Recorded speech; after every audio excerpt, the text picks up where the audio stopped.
As-Sunnah Foundation.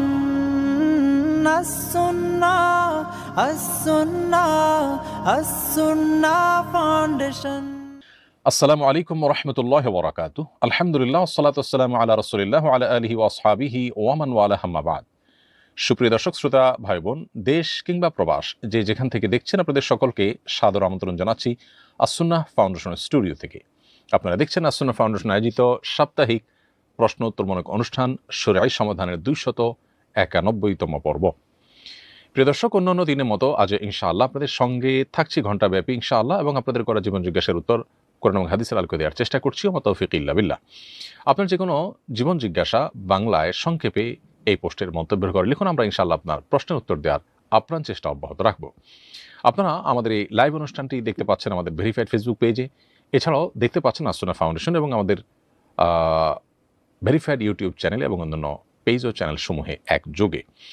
যে কোনো জায়গায় প্রশ্ন করলে আপনাদের প্রশ্নের উত্তর আমরা কালেক্ট করে দেওয়ার চেষ্টা করব। এছাড়াও আস-সুন্নাহ ফাউন্ডেশনের অফিসিয়াল নাম্বারে ফোন করে বাংলাদেশ সময় সকাল 8টা থেকে রাত 10টা পর্যন্ত যে কোনো দিন প্রশ্ন করে আপনার প্রশ্নের উত্তর জানার চেষ্টা করতে পারেন। প্রিয় দর্শক, আস-সুন্নাহ ফাউন্ডেশন কর্তৃক শীতবস্ত্র বিতরণের কার্যক্রম আলহামদুলিল্লাহ পুরো দমে এগিয়ে যাচ্ছে। দেশের প্রত্যন্ত অঞ্চলে শীতবস্ত্র বিতরণের পাশাপাশি আমরা এবার শীতার্ত যে সমস্ত মানুষ কর্মহীন হয়ে গেছেন তাদের জন্য খাদ্য বিতরণের উদ্যোগ নিয়েছি, এবং বিভিন্ন দরিদ্র পীড়িত এলাকাগুলোতে আমরা গরিব অসহায় শীতার্ত মানুষের বাসায় খাবারও পৌঁছে দিচ্ছি, চাল ডাল ইত্যাদি। এর বাইরে আমরা আপনাদের ইতিপূর্বে জানিয়েছিলাম যে দেশের প্রত্যন্ত অঞ্চলে অবস্থিত বিভিন্ন আবাসিক শিক্ষা প্রতিষ্ঠান এবং বিভিন্ন হসপিটালে আমরা গরম পানি এবং ঠান্ডা পানির বিশুদ্ধ করার ফিল্টার দিয়েছি। 200 ফিল্টার দেওয়ার কার্যক্রমও আলহামদুলিল্লাহ অনেকখানি শেষ হওয়ার পথে।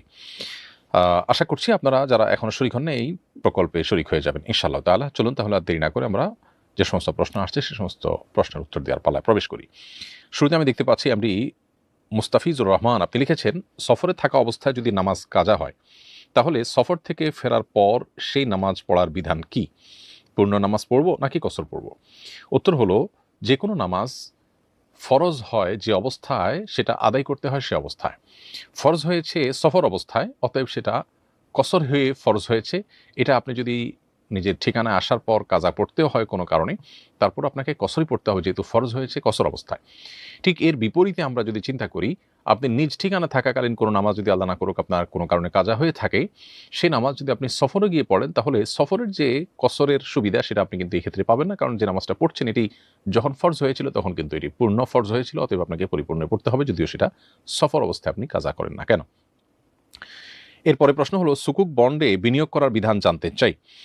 সুকুক বন্ড এটা শরিয়া অনুযায়ী পরিচালিত হওয়ার কথা, এবং একটা বিকল্প হালাল পদ্ধতি হিসাবে এটি এসেছে বাজারে। বাট আনফর্চুনেটলি এটি যেভাবে কাজ করার কথা পরিপূর্ণভাবে সেভাবে কাজ করছে না বলে ইসলামী অর্থনীতি বিশেষজ্ঞ অনেকে দাবি করছেন।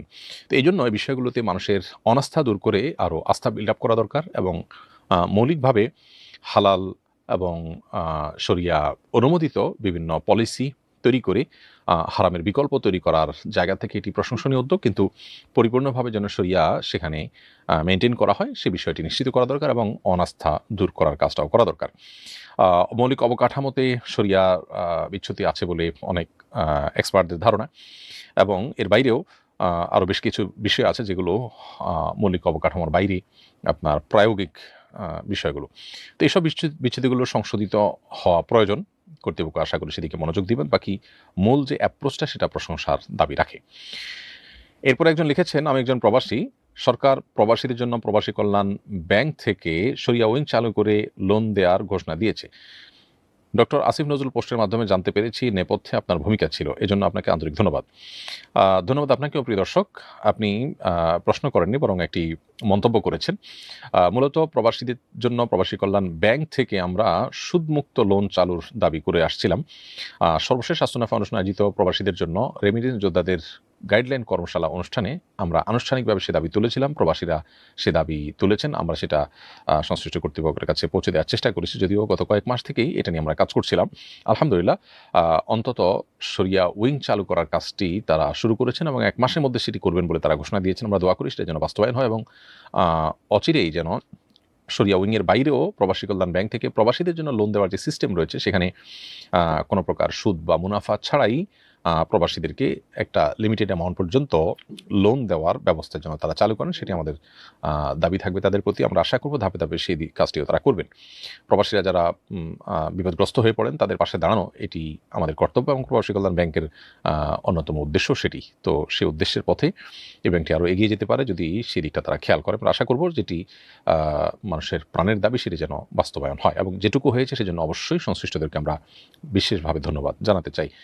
উপদেষ্টা জনাব ডক্টর আসিফ নজরুল সাহেব সহ তার টিমের, অর্থাৎ এই মিনিস্ট্রি আরও যে সমস্ত কর্মকর্তাবৃন্দ কাজ করেছেন, আমি তাদের সকলকে জন্য বিশেষভাবে ধন্যবাদ জানাই। এরপর লিখেছেন মহসিনস ব্লগ, এই আইডি থেকে একজন, বিদেশে 2 মাস ঘুরতে গেলে কি কসর নামাজ পড়তে হবে? উত্তর হলো যে আপনি 2 মাস ঘুরতে গিয়েছেন নাকি 3 মাস সেটা দেখার বিষয় নয়। আপনি সফরের দূরত্বে গিয়েছেন, বিদেশে যেহেতু গিয়েছেন, যাওয়ার পর সেখানে 15 দিনের বেশি যদি আপনি কোনো এক জায়গায় থাকার নিয়ত করেন তাহলে আপনার জন্য পরিপূর্ণ নামাজ হবে। আর যদি 3 মাস 4 মাসও ঘুরেন কিন্তু এক জায়গায় না থাকেন, বরং বিভিন্ন জায়গায় আপনি ট্রাভেল করতে থাকেন, কোনো এক জায়গায় 15 দিনের বেশি আপনি না থাকেন, তাহলে সেক্ষেত্রে আপনি মুসাফির হিসাবে বিবেচিত হবেন এবং যে কয় মাস থাকেন সেই কয় মাসে আপনি কসরের সুবিধা ভোগ করবেন। অতএব একসঙ্গে 15 দিনের বেশি যদি কোথাও অবস্থান করেন তাহলে কিন্তু আপনাকে মুসলিম হিসেবে পুরো নামাজ পড়তে হবে। এরপরে হাফেজ কারি জান্নাতুল ফেরদাউস, এই আইডি থেকে আপনি লিখেছেন, মসজিদের টাকা দিয়ে সবার সম্মতিক্রমে মসজিদের বাথরুম ও মাদ্রাসার নির্মাণ কাজ করা যাবে কিনা? মসজিদের জন্য যে ডোনেশনটা এসেছে সেটি মসজিদের কাজে ব্যবহার করা যাবে। মসজিদের বাথরুম, মসজিদের অজুখানা, এগুলো যদি মসজিদ রিলেটেড এবং মসজিদের স্বার্থ সংশ্লিষ্ট, মসজিদের জন্যই এগুলো, অতএব সেগুলো মসজিদের দানের টাকায় করা যাবে। যদিও মসজিদের বিশেষ কোনো খাতে দান যদি করে থাকেন ডোনার এবং বলে দেন, ধরুন মাইক কেনার জন্য দিয়েছেন, তাহলে ওটা মাইকেই লাগাতে হবে, ওইটা আপনি অজুখানা ব্যবহার করতে পারবেন না। হ্যাঁ, মাইক কেনার পর উদ্বৃত্ত টাকা থাকলে তার মনঃসম্মতির ভিত্তিতে বা তার সরাসরি সম্মতির ভিত্তিতে অন্য কোনো কাজে লাগাতে পারেন। আর যদি জেনারেল ফান্ডের টাকা থাকে, মসজিদের জন্য দান বাক্সে টাকা দিয়েছে, স্পেসিফিক কোনো খাত বলে দেয়নি, তাহলে সেটা দিয়ে মসজিদের কল্যাণার্থে যে কোনো কাজ, বাথরুম হোক অন্য কোনো কাজ করতে পারেন। তবে মাদ্রাসা নির্মাণ করতে পারেন না, কারণ মাদ্রাসা মসজিদের জন্য কোনো এমন আইটেম না যেটা মসজিদ রিলেটেড বা মসজিদের স্বার্থ সংশ্লিষ্ট বা মসজিদের জন্য আবশ্যক। মসজিদের জন্য বাথরুম অজুখানা যেরকম জরুরি, ঠিক মাদ্রাসাটা ওইরকম মসজিদের জন্য জরুরি কোনো বিষয় না। মাদ্রাসা ছাড়াও মসজিদ চলতে পারে, বরং মসজিদ একটা স্বতন্ত্র প্রতিষ্ঠান, মাদ্রাসা একটা স্বতন্ত্র প্রতিষ্ঠান। অতএব মসজিদের জন্য দানের টাকা আপনি মাদ্রাসা খরচ করতে পারেন না। মূলত শরিয়া মানুষের অর্থ, মানুষের সম্পদ, এগুলো ব্যবহারের ক্ষেত্রে আমাদের সর্বোচ্চ দায়িত্বশীল হতে বলেছে, এবং মানুষের অধিকার সংরক্ষণ করার ক্ষেত্রে এক্ষেত্রে যে রোলটা আমাদেরকে দিয়েছে সেটা হলো যে যার টাকা, তার অনুমোদন, তার সন্তোষ, তার ইচ্ছা, এর বাইরে আপনি কিছু করতে পারবেন না। এখন একজন ডোনার মসজিদে দিয়েছেন, আপনি সেটা মাদ্রাসা ব্যবহার করতে পারবেন না। মাদ্রাসাতে ব্যবহার করতে হয় তাকে মাদ্রাসার কথা বলতে হবে যে মসজিদ এবং মাদ্রাসার জন্য টাকা নেব, মসজিদের জন্য এটা, মাদ্রাসার জন্য এটা। তো মানুষের সম্পদে তার পরিপূর্ণ স্বাধীন ইচ্ছার প্রয়োগ যেন হয়, সেজন্যই এই মাসআলা সর্বসম্মতিক্রমে ওলামায়ে কেরাম আপনার বলেছেন এবং প্রণয়ন করেছেন কোরআন হাদিসের আলোকে। সম্প্রতি একজন রাজনৈতিক নেতার জোটগত কারণে নিজের মনোনয়ন প্রত্যাহার করেছেন। তিনি এটাকে অভিহিত করেছেন ইব্রাহিম আলাইহিস সালামের চেয়েও বড় কোরবানি হিসেবে। যদিও পরে তিনি এটাকে স্লিপ টাং বলে দুঃখ প্রকাশ করেছেন। সার্বিকভাবে এ ধরনের কথা বলা দিনই দৃষ্টিকোণ থেকে কতটা সঙ্গত? যারাই রাজনীতির ময়দানে কাজ করছেন, তারা যেহেতু জনগণের নেতৃত্বের আসনে বসতে চান, তাদের মুসলিম হিসাবে অন্তত ইসলামের বেসিক বিষয়গুলো জানা থাকা দরকার। কারণ এই ধরনের ভুল বা এই ধরনের কথাগত বিচ্যুতি, এটা বিভিন্ন দলের রাজনৈতিক নেতাদের মধ্যে আমরা বিভিন্ন সময় দেখতে পাই। তো এই সমস্ত কথাগুলো তাদের অবস্থানকে যেমন নষ্ট করে, একজন নেতা হিসাবে তাদের এই বিচ্যুতিগুলোর প্রভাব জনগণের উপরও কম বেশি পড়ে। তো এই বিষয়গুলোতে দায়িত্বশীলতার জন্য ইসলামের বেসিক বিষয়গুলো জানা থাকা, ইসলামের বেসিক বিষয়গুলো বোঝা, ঈমান এবং আদর্শের সাথে কোনটা যায় কোনটা না যায় সেটাও ভালো করে বোঝা গুরুত্বপূর্ণ। অনেক সময় দেখা যায় সেকুলার শাস্তে গিয়ে এমন কথা বলা হয় যেটা ঈমান নিয়ে টানাটানি দেখা দেয়। এরকমও অনেক মুসলমান আছেন যিনি নিয়মিত 5 ওয়াক্ত নামাজ পড়েন, হয়তো ইসলামিক দলের রাজনীতি করেন না, অন্য দলের রাজনীতি করেন, কিন্তু এরকম কথা বলেন। এজন্য আমাদের ঈমান এবং ইসলাম সম্পর্কিত বেসিক ধারণা প্রত্যেকটা মানুষের থাকা দরকার অ্যাজ এ মুসলিম। তাহলে এ ধরনের ভুল বিচ্যুতিগুলো হয়তো কমানো সম্ভব হবে। মৌলিকভাবে কোনো ব্যক্তি কোনো দায়িত্বের জন্য নিজেকে প্রার্থী হিসাবে ঘোষণা করা বা প্রার্থী হিসাবে উপস্থাপন করাটাই তো শরিয়া দৃষ্টিকোণ থেকে মূলত জায়েজ না। নবী করিম সাল্লাল্লাহু আলাইহি ওয়াসাল্লামের কাছে এক ব্যক্তি এসে যখন কোনো দায়িত্ব চাইলেন, নবী সাল্লাল্লাহু আলাইহি ওয়াসাল্লাম বলেছেন, ইন্না লা নুআল্লি আলা আমরিন মান তালাবাহু, যে ব্যক্তি চায় তাকে আমরা কোনো দায়িত্ব দেই না। তবে বর্তমান প্রেক্ষিতে এবং বর্তমান বাস্তবতায় অসৎ এবং যোগ্য লোকরা যেন সমাজে বা রাষ্ট্র ক্ষমতায় এসে দিন ইসলাম উম্মার ক্ষতি করতে না পারে বা তারা যেন খারাপ কাজ করতে না পারে, অসৎতা করতে না পারে, সেজন্য যোগ্য লোকরা যুবকরা নিজেরা প্রার্থী হওয়া জায়েজ আছে, আর কোনো দল থেকে মনোনয়ন দিলে সেটা আসলে সরাসরি নিজের প্রার্থী হয়ে সেটা বলাও যায় না। অতএব মৌলিকভাবে এটা ইসলামের সাথে আপনার এই প্রেক্ষিতে অন্তত অসঙ্গতিপূর্ণ নয়, সেটা ঠিকই আছে। তবে অপর প্রার্থী যদি যোগ্য পাওয়া যায় তখন নিজের জায়গা ছেড়ে দেওয়াটা এটা একজন মুসলমান হিসেবে আমাদের দায়িত্ব। মুশকিল হলো অধঃপতন এমন পর্যায়ে চলে গেছে, এখন কেউ নিজের আসন নিজের চাইতে উপযুক্ত কাউকে বা দিনের স্বার্থে বা দেশের স্বার্থে বা উম্মার স্বার্থে বা সার্বিক স্বার্থে তিনি নিজের আসনটা ছেড়ে দিবেন, এটা আসলে কল্পনাও করা যায় না। সেই জায়গা থেকে এটা অনেক বড় স্যাক্রিফাইস। মূলত এটা একটা দায়িত্ব যেটা প্রত্যেক মুসলমানের মধ্যে থাকার কথা ছিল, আনফরচুনেটলি সেটা নেই। এবং যে বা যারাই ত্যাগ করেছেন অবশ্যই তাদের সেই ত্যাগ মূল্যবান ত্যাগ, এবং সেই স্যাক্রিফাইস অধঃপতন এই সমাজে গুরুত্বপূর্ণ। কিন্তু এটাকে ইব্রাহিমের সাথে সালামের সাথে কোরবানির সাথে তুলনা তো অনেক পরের কথা। কোনো সাহাবি, কোনো আমাদের পূর্বসূরীদের ত্যাগের সাথে তুলনা করাও আসলে কোনোভাবে সম্ভব নয়, একেবারেই জঘন্য উক্তি। এবং তিনি যেহেতু এটা মুখ ফুসকে বলেছেন এবং ভুল স্বীকার করেছেন, অতএব এটা নিয়ে আর খুব বেশি আলোচনা আমার মনে হয় না বাড়ানো উচিত হবে, এবং এখান থেকে শিক্ষা নিয়ে আমরা পরবর্তীতে আরও দায়িত্বশীল যেন হয় সেই জিনিসটি হলো বেশি গুরুত্বপূর্ণ। এরপরে প্রশ্ন হলো, দুঃসম্পর্কের ফুফুকে বিয়ে করা জায়েজ আছে কিনা? আমরা দুজন দুজনকে পছন্দ করি এবং বয়সে আমি মেয়ের থেকে বড়।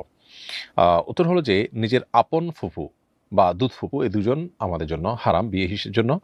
আর তারা মাহরাম হিসাবে গণ্য, তাদের সাথে দেখা করা যাবে এবং তাদের সাথে বিবাহ করা না জায়েজ। বাবার আপন ফুফু যেমন হারাম, ঠিক তেমনিভাবে দাদার যদি কোনো বোন থাকে তিনি, আবার পর্দাদা যদি থাকে, এরকম আপনার এই লেয়ারে যে কয়জন আছে তারা যারা ফুফু অথবা ওই আপনার বাবার ফুফু কিংবা দাদার ফুফু এই টাইপের যারা আছেন তারা কিন্তু সবাই আপন ফুফুর মতোই ব্লাড সংশ্লিষ্ট, এবং তারা সবাই মাহরাম। সো তাদের সাথে বিবাহ বন্ধনে আবদ্ধ হওয়া হারাম। আর আপনার বাবা যা দুধ পান করেছেন অথবা দুধ সম্পর্কিত কোনো আপনার ফুফু থাকলে সেটাও মাহরাম হবে, এবং তিনিও বিবাহ বন্ধনে আবদ্ধ জায়েজ হবে না। এছাড়া দুঃসম্পর্কের কোনো ফুফু যদি হন, ধরুন আপনার চাচা তার বোন, তাহলে এমনিতে নিজের চাচাতো বোনের সাথে যেহেতু বিবাহ জায়েজ, অতএব চাচার বোন ফুফু তিনিও আপনার জন্য মাহরাম নন, বিধায় তার সাথে বিয়ে করা জায়েজ। অতএব দেখতে হবে যে আপনার এই ফুফু যার সাথে আপনি বিয়ে বসতে চাচ্ছেন তিনি কোন ক্যাটাগরির।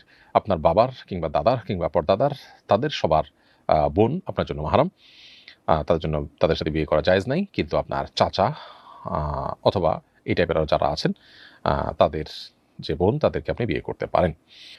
এরপরে প্রশ্ন হলো, অলংকারের জাকাতের ক্ষেত্রে কি খাদ বাদ দিয়ে হিসেব করা যাবে? উত্তর হলো, খাদ সহ স্বর্ণের বর্তমান যে বাজার মূল্য সে অনুসারে আপনি জাকাত দিবেন, অর্থাৎ স্বর্ণের অধীনে স্বর্ণের খাদও হিসাবে চলে আসবে, এসে খাদ সহ বাজার মূল্য যেটা হয় সেই মূল্য হিসেব করে আপনাকে জাকাত কাউন্ট করতে হবে। সম্প্রতি এক ব্যক্তি দাবি করেছেন নেকাব মুসলমানদের ড্রেস নয়, ইহুদি নারীরা বেশ্যাবৃত্তি করার জন্য নেকাব পড়তো। কোরআন সুন্নাহর আলোকে নেকাবের শরীয়ী অবস্থান জানতে চাই, আর এ ধরনের কথা বলা সার্বিক দৃষ্টিকোণ থেকে কতটা সমীচীন বলে আপনি মনে করেন? দেখুন, নেকাব এটা শরঈ ড্রেস, এবং এটা শরঈ ড্রেস হওয়া নিয়ে খুব বেশি একটা মত পার্থক্য আজকের মুসলিম বিশ্বের স্কলারদের মধ্যে নেই। হ্যাঁ, খুবই অল্প সংখ্যক ওলামা ইকরাম বিভিন্ন দেশে, বিশেষ করে পশ্চিমা ওয়ার্ল্ডে আছেন, ইরানের শিয়াদের মধ্যে কিছু আছেন যারা মনে করেন যে মেয়েদের চেহারা এটা তার পর্দার অন্তর্ভুক্ত নয়। মূলত নবী করিম সাল্লাল্লাহু আলাইহি সাল্লামের সময় মাথার উপরে যে ওড়না সেটা মেয়েরা টেনে দিতেন, টেনে দিয়ে যখন চলাফেরা করতেন তখন তাদের চেহারা প্রদর্শন হতো না, এবং তাদের নিচের দিক থেকে চেহারা ওপেনই থাকতো, ওইটাকে এক অর্থে ওপেনই বলা যায়। আবার চেহারা প্রদর্শিত হতো না। আল্লাহ সুবহানাহু ওয়া তাআলা কোরআনে কারিমে বলেছেন, ইউদনিনা আলাইহিন্না মিন জালাবিবিহিন্না, মুসলিম নারীদেরকে আল্লাহ তাআলা মাথার কাপড়কে জিলবাব বলা হয়, এই জিলবাবকে আল্লাহ বলেছেন তারা যেন টেনে দেয়। এই টেনে দেওয়ার মানেটা কি? মাথার কাপড় তো মাথায় আছে, এটা টেনে দেওয়ার মানেই হলো তিনি যে তার চেহারা যেন প্রদর্শন না করেন। তো সে যুগে মুখ এভাবে নেকাব দিয়ে ঢেকে ফেলার এই সিস্টেমটা ছিল না। কিন্তু মুখ এটা মানুষের সৌন্দর্যের রাজধানী। আল্লাহ তাআলা কোরআনে কারিমে যেখানে বলেছেন ওয়ালা ইউবদিনা জিনাতাহুন্না ইল্লা মা যাহারা মিনহা, আর যা বলেছেন আল্লাহ তাআলা ওয়ালা ইউবদিনা জিনাতাহুন্না ইল্লা লিবাউলাতিহিন্না ইলা আখিল আয়া, এখানে আল্লাহ তাআলা বলেছেন নারীরা যেন তাদের সৌন্দর্য প্রদর্শন না করেন গায়রে মাহরামদের কাছে। এখন মানুষের মুখাবয়ব হলো তার সৌন্দর্যের রাজধানী, বিধায় এটা প্রদর্শন করে বেড়ানো এক জিনিস আর খোলা রাখা আরেক জিনিস। কেউ যদি খোলা রাখতে চান, ওকে, তিনি ওড়না পরে প্রদর্শন যেন না হয় সেদিকটা খেয়াল রাখবেন, কারণ তিনি সৌন্দর্য প্রদর্শন করলে কোরআন আয়াতের খেলাফ হলো। এছাড়া বর্তমান বিশ্বের, যেটা একটু আগে বললাম, যে বেশিরভাগ স্কলার, আপনি সৌদি আরব যদি বলেন, মিডল ইস্টের আরও গুরুত্বপূর্ণ দেশগুলো, মুসলিম প্রধান দেশ যেগুলো আছে যদি বলেন, প্রায় বেশিরভাগ স্কলাররাই বা প্রায় সব স্কলাররাই আপনার মুখাবয়ব ঢাকাকে পর্দার অন্তর্ভুক্ত বলেছেন। আর এইটাকে ইহুদি নারীদের বেশ্যাবৃত্তির জন্য নেকাব পড়তো এরকম কথা বলা, এটা শুধু স্পর্ধাই না, এটা খুবই জঘন্য একটি উক্তি। কারণ কোনো মুসলমান মেয়ে তিনি পর্দা পরেও যদি কোনো খারাপ কাজে লিপ্ত হন, তাহলে সেক্ষেত্রে এটার জন্য ওই ড্রেসকে আপনি দোষারোপ করতে পারেন না। বাংলাদেশে যত দুর্নীতি মানুষ করে, সবই তো শার্ট প্যান্ট পরে করে। হাতে গোনা কিছু কয়জন আছে শার্ট প্যান্টের বাইরে ওনার লেবাস পরে? শতকরা 99% মানুষ যা দুর্নীতি করে, খারাপ কাজ করে, তারা তো ওই ড্রেসই পরে। এই জন্য কি আপনি ওই ড্রেস পরা মানুষকে গণহারে খারাপ বলবেন, বা ওই ড্রেসকে আপনি আসামির কাঠগড়ায় দাঁড় করতে পারেন? খুবই জঘন্য উক্তি এটি। এবং এটা মুসলমানদের ড্রেস নাকি মুসলমানদের ড্রেস না, শরিয়া এটাকে কিভাবে দেখে না দেখে এ বিষয়ে বলার জন্য তো শরিয়া এক্সপার্ট হওয়ার কথা। যিনি মন্তব্য করেছেন তিনি তথাকথিত একটা সাংস্কৃতিক সংগঠনের লোক, এবং তার রাজনৈতিক পরিচয় আছে আমরা শুনেছি। তো এই ভদ্রলোক তিনি এই বিষয়ে মন্তব্য করার জন্য উপযুক্ত কিনা, তিনি নিজে এই বিষয়ে এক্সপার্ট কিনা, এই বিষয়ে যদি কোনো শরিয়া বিশেষজ্ঞ কথা বলতেন, কোনো আলেম, কোনো স্কলার কথা বলতেন, যিনি ইসলামিক সাবজেক্টে পড়াশোনা করেছেন, তিনি কথা বলতেন, তাহলে বিষয়টা মানানসই হতো। খুবই দুর্ভাগ্যজনক যে আমাদের দেশে সব বিষয়ে কথা বলার জন্য এক্সপার্ট হওয়ার দরকার আছে।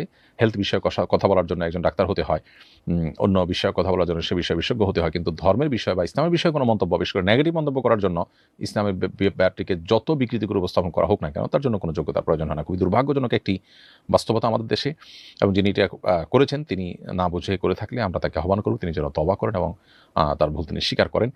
আর যদি তিনি ইচ্ছাকৃতভাবে মুসলমানদেরকে আঘাত করার জন্য এরকম কথা বলে থাকেন, তাহলে তার মনে রাখা উচিত বাংলাদেশের মানুষ প্রচণ্ড রকমের ধর্মপ্রাণ। যত মানুষ মুসলমানদেরকে এভাবে আঘাত করার চেষ্টা করেছে, তারা নিজেরা আঘাতপ্রাপ্ত হয়েছেন, তারা নিজেরা একটা সমাজ থেকে বিচ্যুত হয়েছেন এবং সমাজচ্যুত হতে বাধ্য হয়েছেন। আমরা আশা করব যে তিনি এ ধরনের ভুল আর করবেন না এবং তার ভুল তিনি স্বীকার করে সংশোধন করে নেবেন। এরপর প্রশ্ন হলো, ইংলিশ মিডিয়াম স্কুলে নিয়ম করা হয়েছে কেউ বাংলায় কথা বললে জরিমানা হবে, তাদের থেকে কি এভাবে জরিমানা নেওয়া জায়েজ হবে? উত্তর হলো, ইংরেজি শেখানোর জন্য, ইংরেজি ভাষা দক্ষতা বাড়ানোর জন্য বাংলা ভাষা যেন চর্চা না করে একটা লিমিটেড টাইম, একটা বিশেষ পরিবেশে, তো এরকম নিয়ম করাতে কোনো অসুবিধা নেই, যাতে করে তার ওই ভাষা জ্ঞানটা রপ্ত করতে পারে সে। কিন্তু এর জন্য অর্থদণ্ড নেওয়া জায়েজ নাই। অন্য কোনো জরিমানার ব্যবস্থা করা যেতে পারে। যদি অর্থদণ্ড নেওয়াও হয়, তাহলে সেটা পরবর্তীতে ফেরত দেওয়ার সিস্টেম থাকা উচিত, যে তার অর্থদণ্ডের টাকা দিয়ে তার জন্য কিছু করে দেওয়া হবে বা তাকে ফেরত দেওয়া হবে। এরপরে প্রশ্ন হলো, আমরা 2 বোন 3 ভাই, আমার বাবা ভাইদের অনুমতিক্রমে জীবদ্দশায় তার সমস্ত সম্পত্তি আমাদের সকল ভাই বোনদের মাঝে সমবন্টন করেন। এখন কিছুদিন যাবৎ ভাইরা বলছেন বাবা এই বন্টনের মাধ্যমে জুলুম করেছেন, এটা কতটুকু সত্য? উত্তর হলো যে, বাবা যদি সন্তানদের মধ্যে জীবদ্দশায় সম্পদ বন্টন করতে চান সেটা জায়েজ আছে, তবে পরিত্যক্ত সম্পদের বন্টন মূলত মানুষের মৃত্যুর পরই হয়।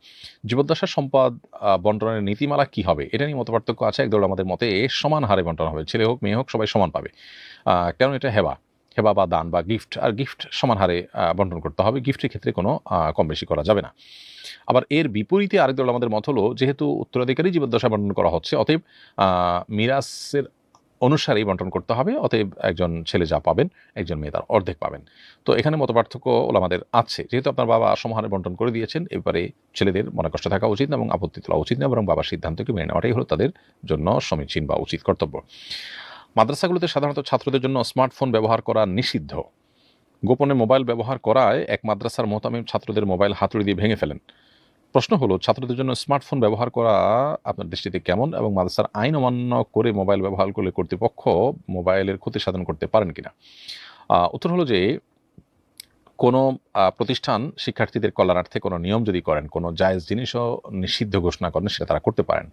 আর বিশেষ করে ছাত্রজীবনে স্মার্টফোনের ব্যবহার এবং অনলাইনের সাথে খুব বেশি কানেক্টেড থাকা, এটা ছাত্রদের জন্য অবশ্যই ক্ষতিকর, এতে কোনো সন্দেহ নেই। তবে মাদ্রাসার নিয়ম লঙ্ঘন করে কোনো শিক্ষার্থী যদি স্মার্টফোন বা মুঠোফোন রাখেন, তাহলে তার দায়ে তার সে ফোন ভেঙে ফেলা জায়েজ নয়, কারণ এটা সম্পদ। একটা সম্পদ হিসাবে এভাবে সম্পদ নষ্ট করবার সুযোগ কারোর জন্য আসলে নেই। এটি বাজেয়াপ্ত করে রাখা যেতে পারে, একটা নির্দিষ্ট সময় পরে ব্যাক করা যেতে পারে, তার অভিভাবকের কাছে দেওয়া যেতে পারে, অন্য আর অনেক পদ্ধতি আছে। কিন্তু যাদের বশবর্তী হয়ে আপনি হাতুড়ি দিয়ে পিটিয়ে এটা ভেঙে ফেললে সেটি অবশ্যই গুনাহ হবে এবং এটা সম্পদ নষ্ট করার শামিল হবে। পাকিস্তানের বিনিনি টাউন এবং বাংলাদেশের হাটহাজারী মাদ্রাসা দারুল ইফতা থেকে এইভাবে মাদ্রাসার মোহতামিম বা প্রিন্সিপাল বা দায়িত্বশীল কর্তৃক শুধু নিয়ম লঙ্ঘন করার দায় কোনো কারোর স্মার্টফোনকে ভেঙে ফেলা বা ফেলে দেওয়া বা কোনোভাবে নষ্ট করা, এটাকে নাজায়েজ বলা হয়েছে। অতএব মাদ্রাসার মোহতামিম তিনি অবশ্যই চেষ্টা করবেন ছাত্রদের সংশোধন করবার জন্য, কিন্তু সেটা করতে গিয়ে তিনি এমন কাজ করবেন না যেটা শরীয়ত আসলে অনুমোদন করে না। একটা সম্পদ আপনি নষ্ট করতে পারেন না, যেটার ভ্যালু আছে এবং যেটা কোনো মৌলিকভাবে কোনো হারাম জিনিসও না। এরপর প্রশ্ন হলো, অমুসলিম বাবার দেয়া টাকা নেওয়া যাবে কিনা? উত্তর হলো হ্যাঁ, আপনার বাবা যদি অমুসলিম হয়ে থাকেন তিনি আপনাকে টাকা দিলে নিতে পারেন, আপনার মা যদি কোনো গিফট দেয়, ভাই বোন যদি গিফট দেয় দিতে পারেন, আপনিও তাদেরকে দিতে পারেন। ইসলাম গ্রহণ করবার কারণে আপনার আত্মীয়স্বজনের সাথে আপনার সম্পর্ক ছিন্ন করে ফেলতে হবে, লেনদেন করা যাবে না, এরকম কোনো ধারণা ইসলাম আমাদেরকে দেয়নি। এরপরে প্রশ্ন হলো তাশাহুদ শেষ হওয়ার আগে ইমাম দাঁড়িয়ে গেলে করণীয় কি? উত্তর হলো আপনি শেষ বৈঠকের তাশাহুদ শেষ করার আগে দ্বিতীয় বৈঠকে আপনি তাশাহুদ শেষ করার আগে ইমাম সাহেব দাঁড়িয়ে গেলেন, এরকম যদি হয় তাহলে আপনি তাশাহুদে নিশ্চয়ই বেশ খানিকটা পড়ে ফেলেছেন, বাকি যেটুকু আছে সেটুকু দ্রুত পড়ে তারপর আপনি দাঁড়িয়ে যাবেন, ইমামের সাথে জয়েন করবেন। এরপরে প্রশ্ন হলো নির্বাচনের পূর্ব মুহূর্তে প্রার্থীরা ভোটারদের নানা প্রতিশ্রুতি দিচ্ছেন, এমনকি কেউ কেউ নির্দিষ্ট প্রতীকে ভোট দিলে জান্নাতে যাওয়া যাবে বলেও লোভ দেখাচ্ছেন। আমি শীর্ষ দুইটি দলের তৃণমূলের নেতাকর্মীদের এমন কথা বলতে শুনেছি। ভোটের জন্য এই ধরনের কথা বলা উচিত কিনা, শরীয়ত কি বলে? প্রথম কথা হলো যে জান্নাত বা জাহান্নামের প্রতিশ্রুতি দেওয়ার জন্য কোরআন হাদিসের ভাষ্য প্রয়োজন। এটা একমাত্র আল্লাহ তাআলা দিতে পারেন। আল্লাহর তরফ থেকে আল্লাহ রাসূল সাল্লাল্লাহু আলাইহি ওয়াসাল্লাম ওহীর মাধ্যমে তিনি আমাদেরকে জানাতে পারেন যে কে জান্নাতে যাবে, কে জাহান্নামে যাবে, কোন কাজ করলে জান্নাতে যাবে, কোন কাজ করলে জাহান্নামে যাবে, এই বিষয়ে কোরআন এবং হাদিস আমাদেরকে ধারণা দিতে পারে শুধুমাত্র। অতএব কেউ বিশেষ কোনো প্রতীকে বা বিশেষ কোনো প্রার্থীকে ভোট দিলেই জান্নাতে যাওয়া যাবে এই কথা বলার অধিকার, রাইট কারোরই আসলে নেই। অতএব এরকম বিষয়ে প্রতিশ্রুতি দেওয়া বা এই ধরনের কথা বলা একেবারেই গর্হিত কাজ। এটা ইসলামিক দলগুলো মধ্যে যেমন আছে যারা ইসলামিক দলের রাজনীতি করে না, অন্য সেগুলো দলগুলো রাজনীতি করেন, এরকম অনেকে অনেক প্রতিশ্রুতি দেন যেগুলো অবাস্তব। অতএব দায়িত্বশীল মানুষরা যদি এরকম ভুলভাল বা আপনার শরিয়া অনুমোদিত নয় এরকম বিষয়ের প্রতিশ্রুতি দেন তাহলে সেটা অবশ্যই জঘন্য এবং এটা ব্যক্তিগত প্রতিশ্রুতির চাইতে এটার দায় অনেক বেশি। এর জন্য এ ধরনের প্রতিশ্রুতি দেওয়া একেবারেই প্রতারণা এবং অনুচিত কাজ। দায়িত্বশীলতার পরিচয় আমাদেরকে দিতে হবে। একজন মুসলমান হিসাবে আমি কি বলতে পারি, কি বলতে পারি না সে সম্পর্কে ধারণা আমাদের সম্মুখ থাকতে হবে, সেটা যে হন না কেন, এজ এ মুসলিম সবার জন্য এটি প্রয়োজনীয়। ইব্রাহিম আলী আপনি লিখেছেন, জামাতে নামাজের সময় ইমাম ভুলের কারণে সৌসিজদা দেন, যে মাসবুক উক্ত ভুলের সময় ইমামের সঙ্গে নামাজে ছিল না, পরবর্তীতে যুক্ত হয়েছে, সেও কি সেজদা সাহু দেবে নাকি ছুটে যাওয়া রাকাত পড়ার জন্য দাঁড়িয়ে যাবে? উত্তর হলো ইমাম যদি সেজদা সাহু দিতে হয় তাহলে মুক্তাদি হিসাবে আপনাকেও সেজদা সাহু দিতে হবে। ইমাম যে ভুলের কারণে সেজদা সাহু দিচ্ছেন ওই রাকাত আপনি ছিলেন না বা ছিলেন, তাতে কিছু আসে যায় না। এই জন্যই কারোর যদি এক বা দুই রাকাত নামাজ ছুটে যায় আর এদিকে ইমাম সালাম ফেরানোর পর তিনি দাঁড়াতে চান তাহলে তাকে অপেক্ষা করতে হবে ইমামের দুই দিকে সালাম ফিরিয়ে শেষ করা পর্যন্ত। অনেক সময় দেখা যায় ইমাম ডান দিকে সালাম ফিরিয়েছেন, তারপর আমরা অনেকে দাঁড়িয়ে যাই। এই কাজটা উচিত না, কারণ হতে পারে ইমাম ডান দিকে সালাম ফেরানোর পর কোনো সিদ্দা সাহু দিবেন, তখন আপনি সিদ্দা সাহু মিস করবেন এবং দাঁড়িয়ে যাবেন। ইমাম যতক্ষণ পর্যন্ত দুদিকে সালাম ফিরিয়ে নামাজ শেষ না করছেন ততক্ষণ পর্যন্ত আপনি ইমামের আনুগত্য করতে হবে। বিধায় সিদ্দা সাহুটাও ইমামের আনুগত্যের অংশ হিসাবে আপনাকে করতে হবে। এরপরে প্রশ্ন হলো, আমি অবিবাহিত, শয়তানের ওয়াসওয়াসায় জেনায় লিপ্ত হয়েছি, এখন কি নিজের উপর নিজে একা একা হদ কায়েম করতে পারি? উত্তর হলো যে অবিবাহিত মানুষ শয়তানের ওয়াসওয়াসায় জেনা বা কোনো গুনাহে লিপ্ত হয়েছেন, এটার জন্য আপনি আল্লাহর কাছে তওবা নাসুহা করবেন, এটা মানুষের কাছে বলে বেড়াবেন না। এটা হলো প্রথম কর্তব্য। কাউকে আপনি এটি প্রকাশ করবেন না, বরং এটি আপনার মাঝে রাখবেন এবং আল্লাহর কাছে আপনি এর জন্য ইস্তেগফার করবেন। তবে এই অপরাধের শাস্তি স্বরূপ যে হদ শরীয়ত নির্ধারণ করেছে সেটি নিজে কার্যকর করতে পারেন না, বরং এটি কার্যকর করবার জন্য শরিয়া আদালত থাকবে এবং শরিয়া যেভাবে আমাদেরকে গাইডলাইন করেছে তার আলোকে দণ্ড বাস্তবায়ন হবে। ব্যক্তি নিজে অথবা সামাজিক উদ্যোগে যার মতো সে এরকম দণ্ড বাস্তবায়ন করতে পারে না, বরং দণ্ড বাস্তবায়ন করার জন্য অথরিটি প্রয়োজন এবং নির্দিষ্ট প্রক্রিয়া প্রয়োজন। তো এই জন্য আপনার সেই চিন্তা করার দরকার নেই, বরং আপনার যেটা করতে হবে যে তওবা নাসুহা এবং খাঁটি অন্তরে তওবা করতে হবে। আল্লাহর সঙ্গে আপনার বোঝাপড়াটা পরিষ্কার হতে হবে যে আপনি লজ্জিত অনুতপ্ত এবং নিজেকে ভর্ৎসনা করছেন এবং আর কখনো এ পাপের ধারে কাছেও যাবেন না, সেই জিনিসটি নিশ্চিত করা হলো সবচেয়ে গুরুত্বপূর্ণ এবং দরকারি। এরপরে প্রশ্ন হল, রাসূল আকরাম সাল্লাল্লাহু আলাইহি ওয়াসাল্লামের মেরাজের ইতিহাস ও তাৎপর্য জানতে চাই। নবী করিম সাল্লাল্লাহু আলাইহি ওয়াসাল্লামের জীবনের অত্যন্ত গুরুত্বপূর্ণ একটি অধ্যায় হলো মেরাজ। আল্লাহ রাব্বুল আলামিন তার নবী সাল্লাল্লাহু আলাইহি ওয়াসাল্লামকে মেরাজ এর এই নেয়ামত উপহার দিয়েছিলেন তার যখন অনেক বেশি মনোবেদনা ছিল, সেই মনোবেদনা দূর করবার জন্য কিছুটা আল্লাহর পক্ষ থেকে গায়বী নিরাময়ের ব্যবস্থা বলতে পারেন। যখন নবী সাল্লাল্লাহু আলাইহি ওয়াসাল্লামের জীবনে আমাল হুজন আসলো, তার পরম আপন দুজন মানুষ মারা গেলেন, একদিকে আবু তালিব, অপরদিকে খাদিজা রাদিয়াল্লাহু তাআলা আনহা। ঘরের বাইরের দুজন আপন মানুষ মারা যাওয়ার পর তিনি যখন একটা অসহায় হয়ে পড়লেন এবং নানান জুলুম নির্যাতন তার প্রতি শুরু হলো, স্টিমুলার শুরু হলো, তখন তাকে আল্লাহ তাআলা ডেকে নিয়ে গেলেন মেরাজে আল্লাহর খুব কাছাকাছি। এটা ছিল তার জন্য এক রকমের সান্ত্বনা। এটি ঠিক কোন বছর ঘটেছে এটা নিয়ে ইতিহাসবিদদের মধ্যে মত পার্থক্য আছে। অনেকে বলেছেন তার হিজরতের 1 বছর আগে, অনেকে বলেছেন 5 বছর আগে। কোন মাসে হয়েছে এ ব্যাপারে অনেকে বলেছেন যে বর্তমান যে চলমান যে মাসটা আছে রজব মাসে মাসে হয়েছে, অনেকে বলেছেন রমাদানে, অনেকে বলেছেন শাওয়ালে, একাধিক মত রয়েছে। মূলত আজকাল যেভাবে আমরা যে কোনো ঘটনার তারিখ সন খুব মনে রাখি এবং লিখে রাখি, আমাদের দিবস কেন্দ্রিকতা আমাদের মধ্যে যেটা আছে সেটা ১,৫০০ বছর আগের পৃথিবীতে ছিল না, যার কারণে এরকম ঘটনার দিন ক্ষণ সংরক্ষণ করার পরে এত বেশি সিরিয়াসনেস তখন ছিল না। এই জন্যই কিন্তু এই বিষয়গুলোতে বিশুদ্ধ এবং সন্দেহের ঊর্ধ্বে কোনো সময় কাল ক্ষণ ওইভাবে উল্লেখ হয়নি বেশিরভাগ ক্ষেত্রে। এই জন্য মেরাজের ঘটনা কবে ঘটেছে, ঠিক দিন তারিখ মাস, এগুলো সাহাবীদের কাছে অনেক বেশি গুরুত্বপূর্ণ ছিল না। তাদের কাছে গুরুত্বপূর্ণ ছিল মেরাজের আসল যে বার্তা সেটি। আল্লাহ তাআলা মেরাজে নবী সাল্লাল্লাহু আলাইহি ওয়াসাল্লামকে যখন নিয়েছেন তখন বিভিন্ন আকাশে বিভিন্ন নবী রাসূলদের সাথে সাক্ষাৎ হয়েছে। অলৌকিক একটা প্রক্রিয়া পদ্ধতি, তাদের সাথে সাক্ষাৎ হয়েছে, কথোপকথন হয়েছে, সেগুলো বিভিন্ন হাদিসে এসেছে। আল্লাহ তাআলা ওই সাক্ষাতে তাকে ৫ ওয়াক্ত নামাজের নির্দেশনা দিয়েছেন, অন্য ইবাদতের নির্দেশনা বা আল্লাহ অন্য ফরজ ওয়াজিব নফল সকল নির্দেশনা ফেরেশতা জিবরিলকে পাঠিয়ে দিয়েছেন। কিন্তু এই নির্দেশনা আল্লাহ তাআলা নিজে ডেকে নিয়ে সরাসরি দিয়েছেন নামাজের নির্দেশনা। এখান থেকে নামাজের গুরুত্ব বোঝা যায়। মেরাজের তাৎপর্যের আরও অনেকগুলো দিক আছে, বিষয় আছে। এ বিষয়ে বিস্তারিত জানার জন্য কোনো কমপ্লিট বা স্বতন্ত্র বই আমরা পড়তে পারি। কোরআন হাদিসের আলোকে মেরাজ নিয়ে অনেক বই পুস্তক রচিত হয়েছে। এরপরে প্রশ্ন হলো, বিভিন্ন সুদী ব্যাংকে একটি করে ইসলামী উইন্ডো রাখা হয়, সেটা কতটুকু শরীয়ত সম্মত? কোনো কনভেনশনাল ব্যাংকে, সুদী ব্যাংকে যদি কোনো ইসলামী ব্যাংকিংয়ের উইন্ডো রাখা হয়, তো এটা একদিক থেকে ভালো যে সাধারণ মানুষ যারা দিন বা ইসলামের স্বার্থে আল্লাহর নির্দেশ রক্ষার্থে সুদ থেকে বেঁচে থাকতে চান, তাদের জন্য একটা রাস্তা খোলা হলো। কিন্তু এই নামকে অস্তে ইসলামিক উইং বা উইন্ডো না খুলে বরং সত্যিকার অর্থে ইসলামী ব্যাংকিং চর্চা করা দরকার। সেজন্য সঠিক পলিসি এবং সেটার বাস্তবায়ন নিশ্চিত করা দরকার। ইসলামী ব্যাংকিংয়ের নামে যদি যেনতেনভাবে লেনদেন করা হয়, যেটা আসলে ইসলাম পরিপূর্ণভাবে অ্যালাউ করে না, তাহলে সেটা খুবই গর্হিত এবং সেটার কারণে এক ধরনের ধোঁকা বা প্রতারণার ইস্যু তৈরি হতে পারে। এই জন্য কাগজে কলম ইসলামী না হয়ে বরং সেটাকে শরিয়াভিত্তিক আপনার পরিপূর্ণভাবে পরিচালনা করার মতো মানসিকতা থাকা দরকার সংশ্লিষ্ট কর্তৃপক্ষের। এরপরে প্রশ্ন করেছেন আদনান শাহরিয়ার, আপনি লিখেছেন কুকুর দ্বারা শিকারকৃত প্রাণীর বিধান কি? কুকুর প্রশিক্ষিত যদি হয়, প্রশিক্ষিত কুকুর দিয়ে যদি শিকার করে আনা হয়, কোনো প্রাণীকে যদি শিকার করে আনে সেই প্রাণী যদি এমন প্রাণী হয় যেটা জবাই প্রযোজ্য খাওয়ার জন্য, তাহলে শিকার করে আনার পর জীবিত থাকলে জবাই করে খাওয়া জায়েজ আছে। কুকুরের জুটা এমনিতে মৌলিকভাবে জায়েজ নয়।